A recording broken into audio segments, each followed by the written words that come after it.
जोर से बोले हालेलुया। बेशक गर्मी का वातावरण ज्यादा है, लेकिन शद्रक मेशक अबेदनगो इससे कहीं भयानक आग में थे। आमीन। और कलाम कहता है कि वो स्वतंत्रता के साथ घूम रहे थे।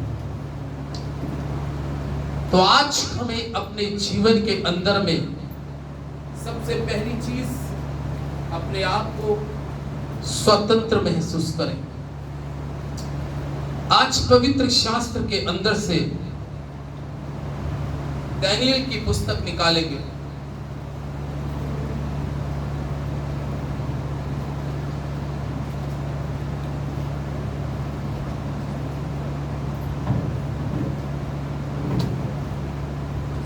और उसका 12 अध्याय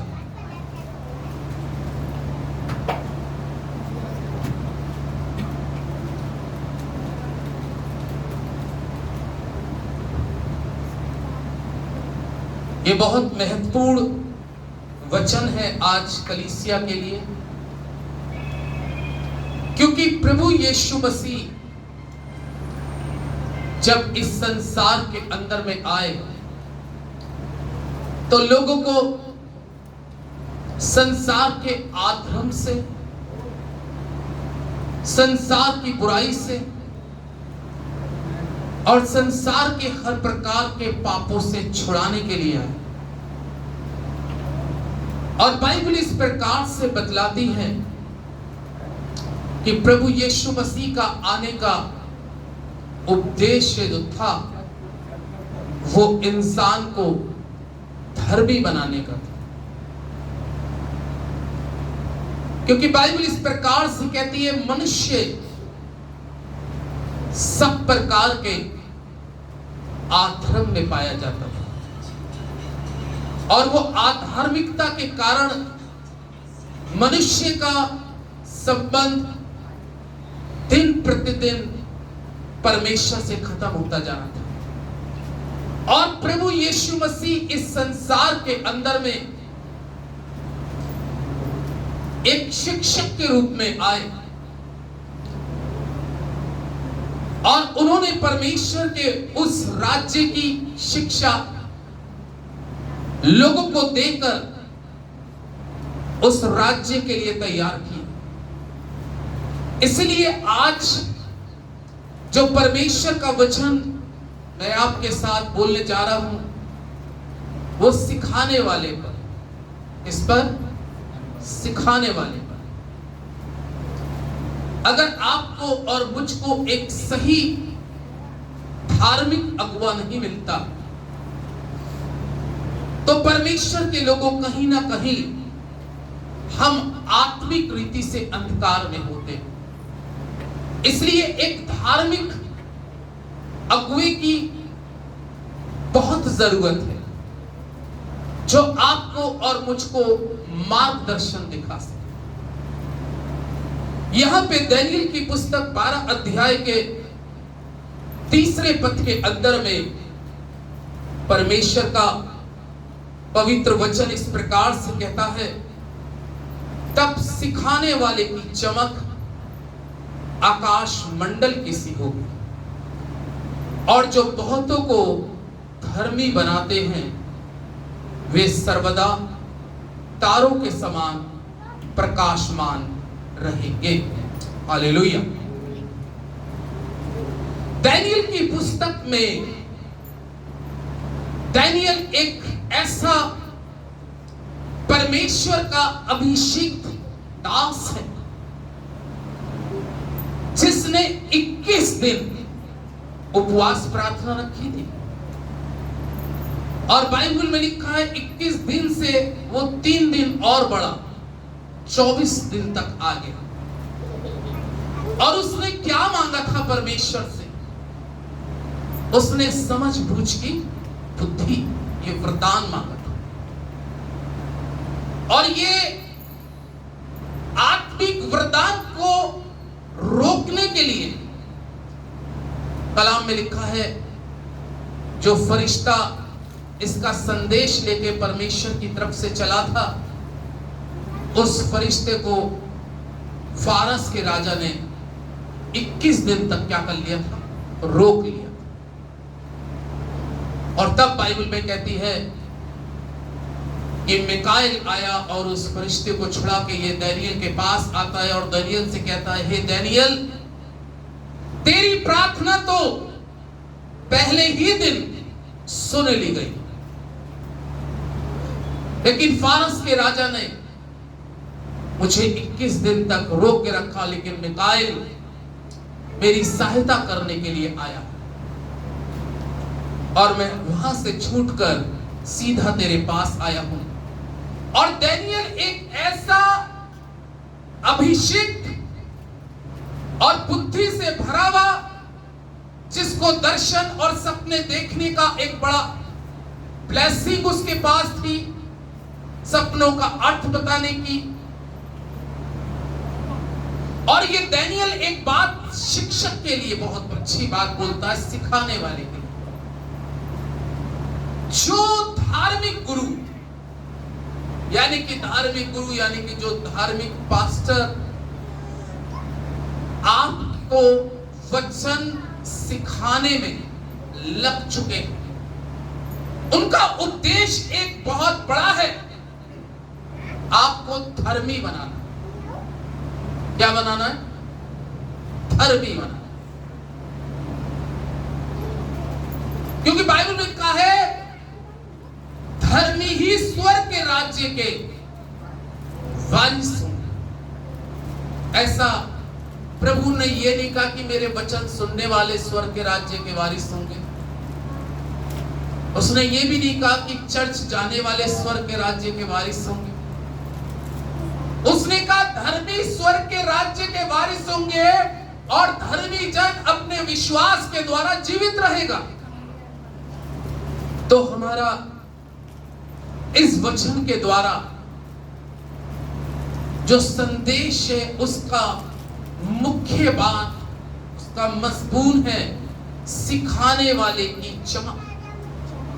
यानी कि परमेश्वर ने जो इस संसार के अंदर से ऐसे दास और दासियां चुनी हैं, जो रात दिन आपके लिए, आपके दुखों के लिए और आपकी व्यक्तिगत लाइफ के लिए बहुत बोझ रखते हैं।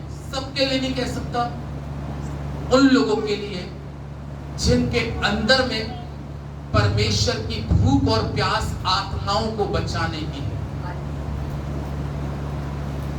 सिखाने वाला,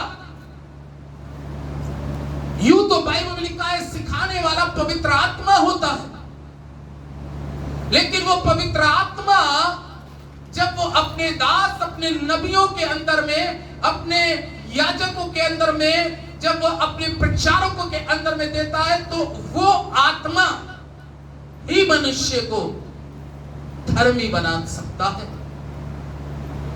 इसलिए आज तक यदि मैं और आप धर्मी नहीं बने, तो कोशिश करिए कि इस वचन के द्वारा मुझे और आपको धर्मी बनना बहुत जरूरी है। जब उत्पत्ति 15 में अब्राहम से परमेश्वर ने कहा कि बाहर निकल के आसमान के तारागण को गिन, क्या तू उनको गिन सकता है? उसने कहा तेरा वंश ऐसे ही होगा। और लिखा है उसने परमेश्वर की बात पर विश्वास किया। और 5वें और 6ठे पद में लिखा है परमेश्वर ने लेखे में लिखा कि ये व्यक्ति कैसा है? धर्मी। कैसा है? धर्मी। जब परमेश्वर पहली दुनिया को पानी से हलाक कर रहा था, तो बाइबल में लिखा है उसने अपनी दृष्टि इस संसार के ऊपर में दृष्टि करी कि देखूं कोई इस पृथ्वी पे धर्मी मिलता है या नहीं मिलता। परमेश्वर ने उस समय वो नूह का, परमेश्वर उसके पास आकर कहता है, नूह मैंने दृष्टि करी इस पृथ्वी पर, मुझे कोई धर्मी नहीं मिला, मुझे कोई धर्मी नहीं मिला, केवल तू ही मिला है और मैं तुझको बचाऊंगा। और वो कैसे बचाया गया? क्योंकि उस धर्मी ने परमेश्वर की बात को फॉलो किया, सबने नहीं किया। हालांकि बाइबल कहती है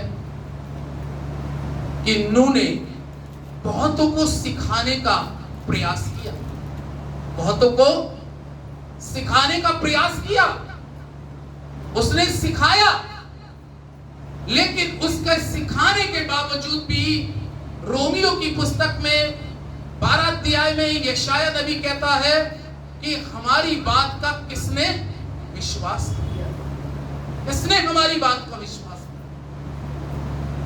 यानी कि नबी भी इस चीज को बोलता है, किसने प्रभु हमारी बात का विश्वास किया। लेकिन मैं आपको बता रहा हूं कि एक सिखाने वाले का एक अंदर बहुत दर्द रहता है, उसके अंदर में एक बड़ी लालसा रहती है कि वो किसी तरीके से धर्मी बनाए। लेकिन धर्मी के लिए परमेश्वर का वचन कह रहा है, सिखाने वाले की चमक आकाश मंडल किसी होगी, आकाश मंडल किसी। और लिखा है जो बहुतों को धर्मी बनाते हैं, जो बहुतों को धर्मी बनाते हैं, वो आकाश मंडल में तारों के समान चमके। यानी कि परमेश्वर की उपस्थिति में यदि मैं और आप इस वचन को अपने जीवन के अंदर में लेकर चलना शुरू कर दें और इस वचन के अनुसार अपने जीवन को चलाए, तो कह रहा है जो बहुतों को धर्मी बनाते हैं वो आकाश मंडल के अंदर में सितारों के समान उनकी चमक हो जाए। आमीन। अगर आप धर्मी बन जाते हैं, ये तो बाइबल के इस प्रकार से कहती है, कोई धर्मी नहीं, एक भी धर्मी नहीं, सब परमेश्वर की महिमा से अलग हो गए।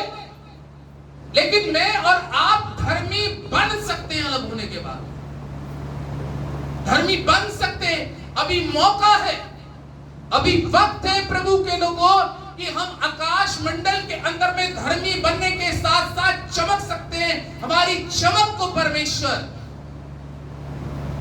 आसमान में जैसे सितारे चमकते हैं, उसी तरीके से अगर ये वचन जो ग्रहण कर ले, उसकी चमक इस पृथ्वी के साथ साथ परमेश्वर का पवित्र वचन कहता है उसकी चमक आकाश में तारागण के समान भी वो चमके।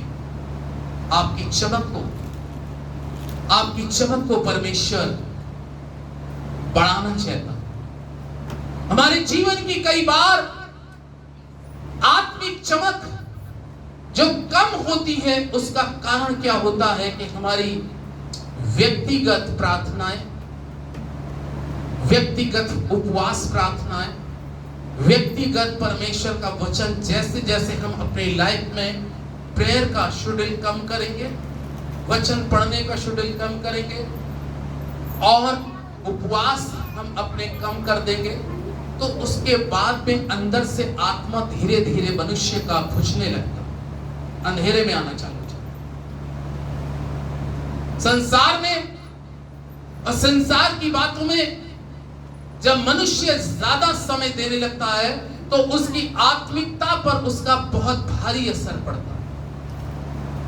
ये मैं आपको बताना चाह रहा हूं। इसलिए संसार के काम काजों के साथ साथ बैलेंस आत्मिकता का भी बना के रखना बहुत जरूरी है। कई बार तभी तो बाइबल में लिखा है एक उंगली ने बेलशस्सर बादशाह के बारे में एक चूने की दीवार पर लिखना शुरू कर दिया, और जब चूने की दीवार के ऊपर में वो लिखा हुआ हाथ देखा तो बाइबल में लिखा है बेलशस्सर बादशाह बड़ा परेशान हो गया, कहने लगा ये कौन है लिखा। उसके लिखते हुए हाथ को देखकर बेलशस्सर बादशाह घबरा गया, भयभीत हो गया और लोगों को पूछने लगा, बुला बुला के बड़े बड़े तांत्रिकों को, बड़े बड़े पंडितों को बुला बुला के पूछने लगा ये कौन है, ये क्या है जो इस पे लिखा है। लेकिन उसके बताने वाला कोई शख्स नहीं आया। कौन आया था उसको बताने वाला? है दानियल।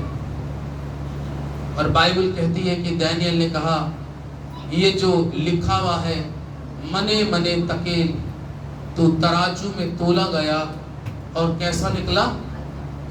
कहीं ऐसा तो नहीं है कि हमारा जीवन जब परमेश्वर के तराजू में तोला जाए तो हल्का निकले, हमारी धार्मिकता हल्की निकले, हमारी ईमानदारी हल्की निकले, हमारी पवित्रता हल्की निकले, हमारा विश्वास हल्का निकले, हमारा प्रेम हल्का निकले?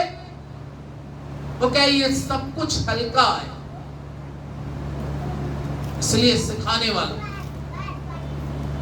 एक आत्मिक परिश्रम जो आपकी जिंदगी के लिए करता है, सिखाने वाला वो ये चाहता है कि उसकी कलीसिया का एक एक मेंबर चमके, कि आत्मिक चमक बढ़ने पाए। हालेलुया, चमक बढ़ने पाए। अगर आज हम इस परमेश्वर के पवित्र वचन को अपने जीवन के अंदर में उतारते हुए चलते हैं तो आपके लिए परमेश्वर का वचन क्या कहता है, यदि हम इसको ग्रहण करते हैं तो मत्ती 13 में परमेश्वर का वचन, अगर आप एक धर्मी बनकर परमेश्वर के वचन के अनुसार चलने और सिखाने वाले की हर बातों को जो वचन के द्वारा बताई जा रही है सीख रहे हैं और समझ रहे हैं, तो आपके लिए परमेश्वर का वचन 13 अध्याय के 43वें पद में, मत्ती 13 के 43 में लिखा है, और यहां पे लिखा है, उस समय धर्मी अपने पिता के राज्य में सूर्य के समान चमकेंगे, जिसके कान हो वो क्या कर ले? कौन लोग सूर्य के समान चमकेंगे? देखिए, धर्मी। अरे सिखाने वाला आपके लिए एक जबरदस्त प्रयत्न कर रहा है, कोशिश कर रहा है कि हम सब धर्मी बने। हम कभी ये सोचे ना कि हम छोटा झुंड है, क्योंकि परमेश्वर ने बड़े झुंड को धर्मी बनाने की आशीष नहीं दी। उसने क्या कहा? आए छोटे झुंड मत डर, क्योंकि परमेश्वर को भाया है तुझे क्या दे? राज्य। और यहां पे परमेश्वर का वचन जब हम इस चैप्टर को पढ़ते हैं तो ये बात प्रभु यीशु मसीह ने स्वयं कही, और कितनी अच्छी तरीके से उसने इस बात को कहा कि और उस समय धर्मी अपने पिता के राज्य में सूर्य के समान चमकेंगे, जिसके कान हो वो सुन ले, जिसके कान हो वो सुन ले। क्या उस समय जब प्रभु यीशु मसीह ये बात कहता था जिसके कान हो वो सुन ले, तो क्या लोगों पे कान नहीं हुआ करते थे? कान तो हुआ करते होंगे, क्योंकि एक जगह यीशु मसीह ने भी, जब पतरस ने तलवार निकाली और एक का कान क्या कर दिया? तलवार से उड़ा दिया। उसने कहा इसका कान जोड़ दो, तो बाद में कहेगा मेरा तो कान ही नहीं था। यीशु मसीह ने पतरस से कहा, पतरस अपनी तलवार को म्यान में रख, और उसका कान जो कटा हुआ पड़ा हुआ था, प्रभु यीशु मसीह ने उसके कान को क्यों जोड़ दिया? कि बाद में तू ये ना कि मेरा एक कान तो तेरे चक्कर में उड़ गया, तो भैया जोड़ दे रहा हूं। बाद में ये एक्सक्यूज मत देना कि मेरा कान नहीं था। इसलिए परमेश्वर का वचन, कई बार परमेश्वर के लोगों हमारे पास में कान होते हैं, लेकिन प्रभु के लोगों, तीमुथियुस की पुस्तक में लिखा है कि हम केवल अपने कानों की खुजली को मिटाने के लिए प्रभु के वचन को क्या कर लेते? सुन लेते। कान में कभी कभी किसी का खुजली जैसे लगे, क्या करते? एक छोटी सी तीली डाली अंदर या फुरारी सी बनाई, थोड़ी देर घुमाया, अब सही हो गया। खुजली को मिटाने के लिए कानों। इसलिए प्रभु यीशु मसीह आज इस वचन के द्वारा कह रहा है कि कि धर्मी लोग मेरे पिता के राज्य में सूर्य के समान चमकेंगे। और वचन इस प्रकार से कहता है प्रकाशित वाक्य की पुस्तक में कि वहां पर यूहन्ना दर्शन देखता है। यूहन्ना आरिफ इस प्रकार से दर्शन में कहता है कि जब मैंने सिंहासन पर दृष्टि करी और उस पर मैं देखता हूं कि कोई शख्स ऐसा बैठा है कि उसकी रोशनी इस सूर्य से कहीं बहुत बढ़कर है, क्योंकि वहां कभी रात नहीं होती। इस पृथ्वी का तो सूरज कुछ समय के बाद अस्त हो जाता। आमीन। कुछ समय के बाद में सूर्य क्या हो जाता है? अस्त हो जाता है। लेकिन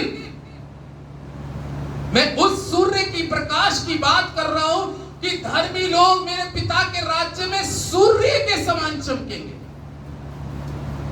यानी कि परमेश्वर आपको तारागण भी बनाना चाहता है, आपकी चमक सूर्य के समान भी बनाना चाहता है। लेकिन ये कब संभव या कब पॉसिबल होगा कि आपकी चमक बढ़े? कई बार हम सोचते हैं हमारी चमक तो कहीं दिखाई नहीं दे रही। आप प्रभु के लोगों, यदि आप धर्मी हैं, सुनिए, यदि आप धर्मी हैं तो कहते हैं एक कहावत, हीरे की कदर तो जौहर ही जानता है। और हीरा मालूम है कहां पे होता था बाबा? कोयले की खान के अंदर में होता है। हो सकता है कि हम दिखाई नहीं दे रहे, लेकिन मैं आपको बताऊं, यदि आप धर्मी हैं तो जैसे कोयले की खान के अंदर में हीरा अभी दिखाई नहीं देता, लेकिन एक समय वो हीरा दिखाई देना शुरू हो जाए। आप हो सकता है अकेले में प्रार्थना कर रहे हो सकता है बंद कमरे में प्रार्थना कर रहे हो, आपको कोई देखने वाला नहीं है, लेकिन वो स्वर्ग का परमेश्वर आपको देख रहा है कि ये हीरा मेरा यहां पर चमक रहा है। कोयले के खान के अंदर में हीरा होता है, और जब हीरे को निकाला जाता है तो उसकी पहले कटिंग होती है, उसके बाद उसकी पॉलिश होती है, चमक होती है। कई बार हमारी प्रार्थनाओं के द्वारा कटिंग हो रही है, चमकाया जा रहा है, और एक समय आप एक हीरे के समान उसके राज्य में, उसके स्वर्ग के राज्य में आप सूर्य के माने चमकते हुए नजर आएंगे। आमीन। आपकी चमक को परमेश्वर प्रभु के लोगों डल नहीं होने देगा। लेकिन हमारी जीवन की चमक जो कभी डल होती है, उसका कारण यह होता है कि हमारा जीवन का आत्मिक संबंध परमेश्वर से कहीं ना कहीं कुछ कम हो जाता, इसलिए उस कमी की पूर्ति कैसे करें आप प्रभु के लोगों? इस वचन के द्वारा तेरा सूर्य, वहां पर धर्मी लोग उसके राज्य में सूर्य के समान चमकेंगे।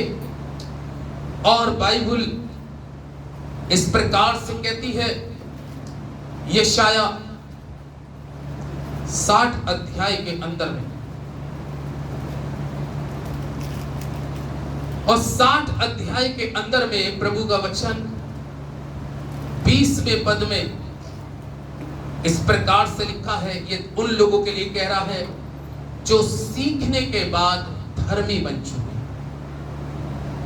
जो वचन को सीखने के बाद धर्मी बन चुके, उनके लिए कह रहा है तेरा सूर्य फिर कभी अस्त ना। आमीन। तेरा सूर्य फिर कभी ना अस्त होगा, और ना तेरे चंद्रमा की ज्योति मलिन होगी, क्योंकि यहोवा तेरी सदैव की ज्योति होगा और तेरे विलाप के दिन समाप्त हो जाए। तेरा सूर्य कभी अस्त ना होगा। इस संसार का सूरज जो निकलता है, जो रोशनी देता है, सूरज का काम क्या होता? रोशनी देना। आपके जीवन का काम जब आप खुदा में होंगे तो आपकी रोशनी, परमेश्वर की रोशनी आपके अंदर से निकलेगी। आमीन। परमेश्वर की रोशनी।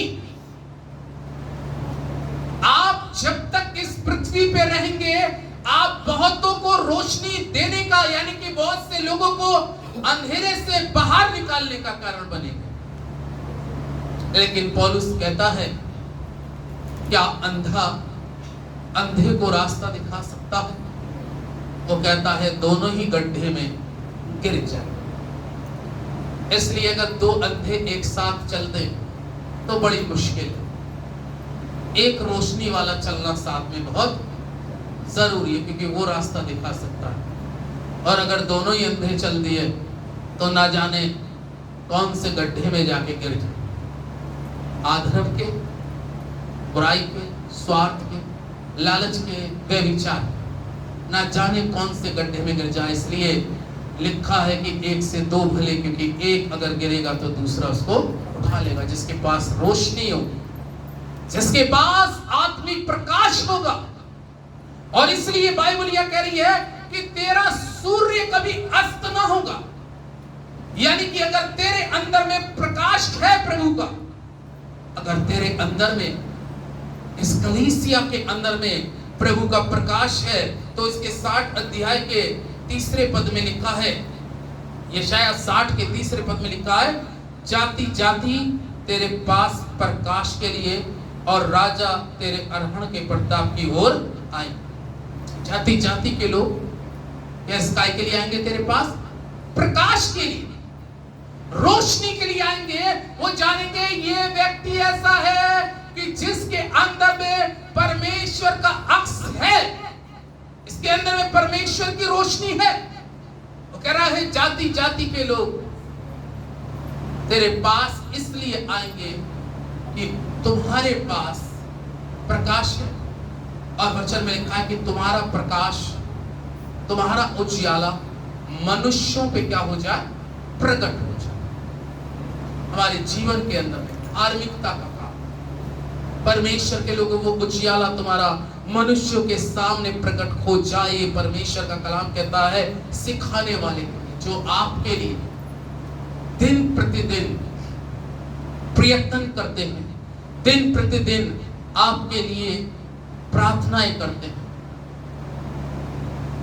परसों की बात है, परसों रात की बात है कि एक फोन आता है और कई बार बज गया, साइलेंट पे था। मैंने जैसे देखा, मैंने कहा ये बहन आज बहुत दिनों बाद याद कर रही। मैंने कहा जरूर इसका कोई ना कोई प्रॉब्लम आई होगी तभी, क्योंकि प्रॉब्लम में ही ज्यादा लोग याद करते हैं, उनका स्वार्थ होता है। तो मैंने पूछा आज आपने बहुत दिनों के बाद याद किया, बधाइयों से फोन था। बोले पास्टर साहब, मैंने कहा जी मेरी भैंस नहीं बिया रही। अरे मैंने कहा इसलिए फोन किया कि रात से परेशान है। तो बोले ऐसे ही में हमें याद आती है आपको। मैंने कहा ठीक है भैया। मैंने कहा आपकी भैंस के लिए चलिए मैं दुआ कर देता हूँ, क्योंकि बाइबल में लिखा है पशुओं के लिए भी दुआएं करनी चाहिए। मैंने कहा आपने भैंस की दुआ के लिए आपने कहा चलिए, अब मैं दुआ उसके लिए कर चुका। और मैंने कहा हे प्रभु इसकी भैंस जो है बहुत जल्दी से जल्दी जो भी इसकी डिलीवरी है वो हो जाए, अब बच्चे को जन्म दे दे। अब उसके बाद फोन नहीं आया। आज उसके रिश्तेदार में से दूसरे का फोन आया, उसने कुछ अपनी समस्या बताई। मैंने कहा भी 3 दिन पहले उनका भी फोन आया था, उनका क्या हुआ भैंस का, कि वो तो ब्याह गई। मैंने कहा ब्याहने के बाद में फिर भूल गई।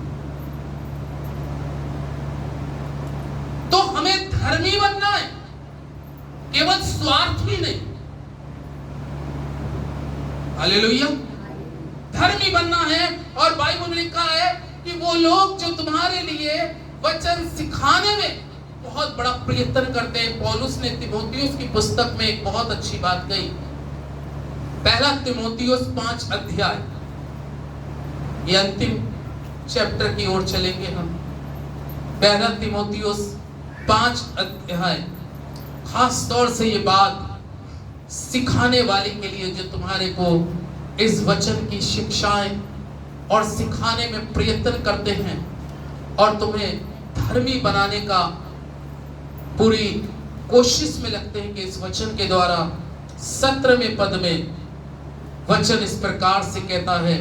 पहला तीमुथियुस 5:17 में लिखा है, जो प्राचीन अच्छा प्रबंध करते हैं, विशेष करके वे जो वचन सुनाने और सिखाने में परिश्रम करते हैं, वो 2 गुने कैसे समझाएं?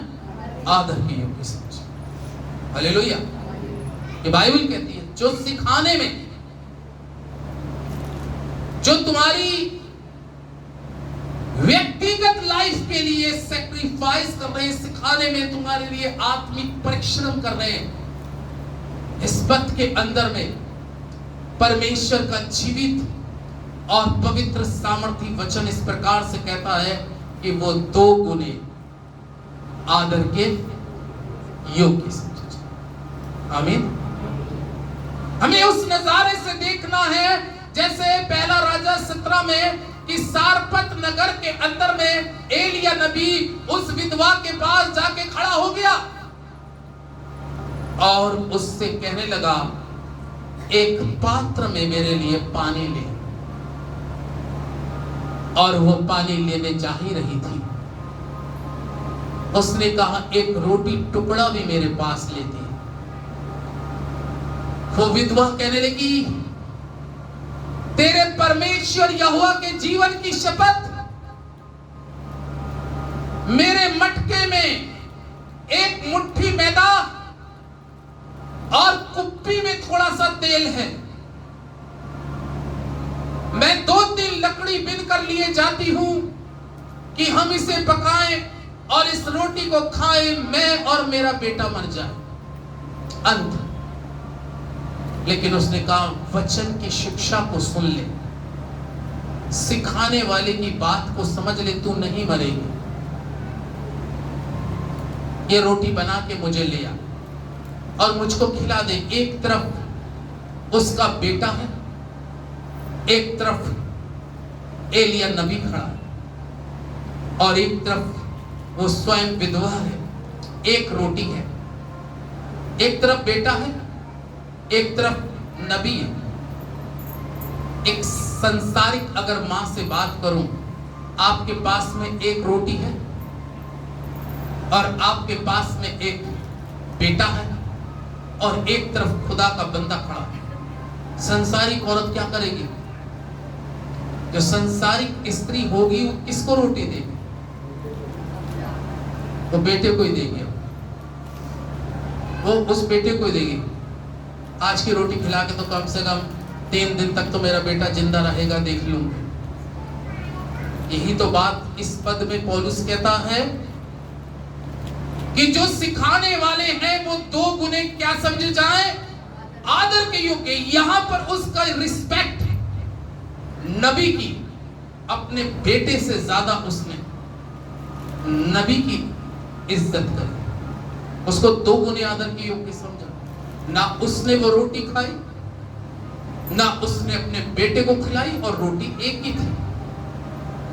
वचन इस प्रकार से कहता है कि उसने वो रोटी लेकर उसको खिला दी।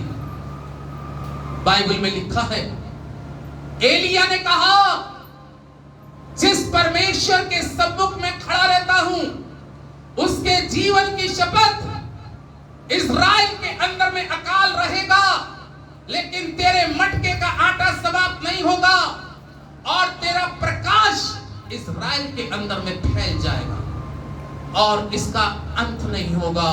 लोग तेरे ही पास आएंगे और तेरे ही पास आकर अपनी भूख को मिटाएंगे, क्योंकि पूरे देश में अकाल है।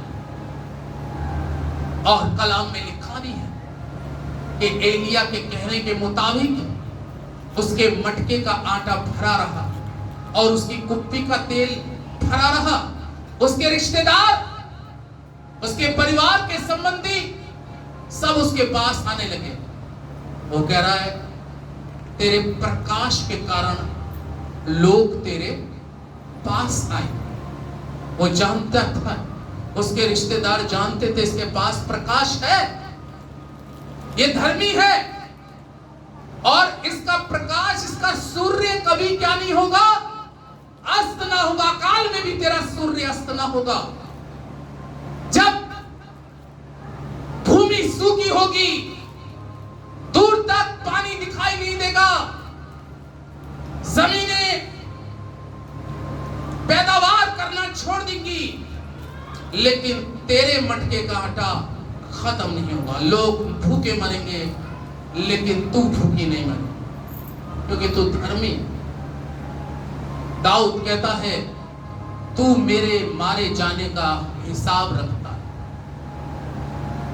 मेरे बूंद बूंद और पसीने पसीने का हिसाब तेरी पुस्तक में लिखा हुआ।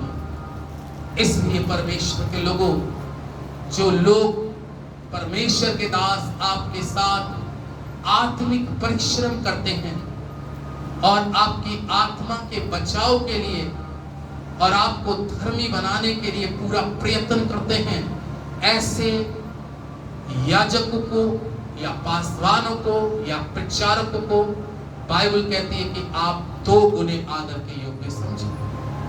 हालेलुया। तब सिखाने वाले की चमक आकाश मंडल की सी होगी। जो बहुतों को धर्मी बनाते हैं वो आकाश में तारों के समान चमकेंगे।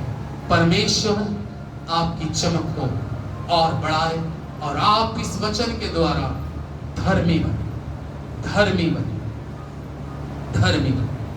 आइए अपनी आंखों को बंद करें और दुआ में सर्वोच्च hallelujah, hallelujah, hallelujah, hallelujah. Lord पवित्र आत्मा, आज की इस संधि, इस सुबह में प्रभु जी बहुत ही दीनता, बहुत ही नम्रता के साथ प्रभु यीशु मैं तेरे पवित्र चरणों में आता हूं।